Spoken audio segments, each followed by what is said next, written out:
Does the Bible prophesy a day that sacrifices will return? Yes. It does, doesn't it? Zechariah chapter 14, verse 16. Then it will come about that any who are left of all the nations that went against Jerusalem will go up from year to year to worship the King, Yahweh Sabaoth, the Lord of hosts, and to celebrate the Feast of Booths. So all the nations who went against Jerusalem, there's a remainder, there's a remnant of them. They're going to be the ones going up to Jerusalem. Who are the nations? Everybody that's left that went against Jerusalem. The nations is not Judah. The nations is not Israel. The nations is the Gentiles that are remaining after this big war with Jerusalem. The nations will go up year to year to celebrate the Feast of Booths, to worship the King, the Lord of hosts. Verse 17. And it will be that whichever of the families of the earth that does not go up to Jerusalem to worship the King, Yahweh Sabaoth, there will be no rain.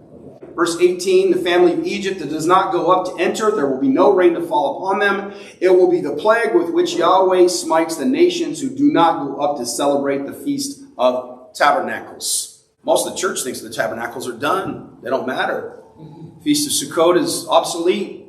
That's Old Testament. We don't do that stuff. This is prophesying a future day that is coming. Big war against Jerusalem. How would I cause God's people to stumble if I was the adversary?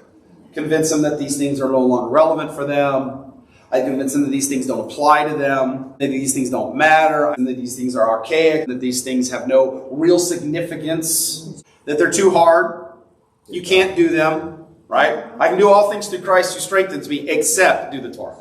Can I do all things through Christ who strengthens me or not? Yes. Yes. All right. I just want to make sure. If I know that there are going to be people that are going to choose still, even after this major war, that God wins a profound victory defending the nation of Israel, and now you have people that are going up to worship and they're beginning to recognize, hey, the God of Israel is the God that I serve, and they begin to go worship, there's going to be some people that aren't going to go, and so rain's not going to happen, and I got to find a way to deal with the fact that the heavens themselves are going to stop producing weather the way it normally is. What if I was to deceive the masses and I was to make them to think that there's some kind of climate change, and this is the reason why we have droughts in some places, and then what I'll do is I'll have the entire country, better yet, the entire world all gathering around these ideas of sustainability in order to maintain the lie that climate has nothing to do with God.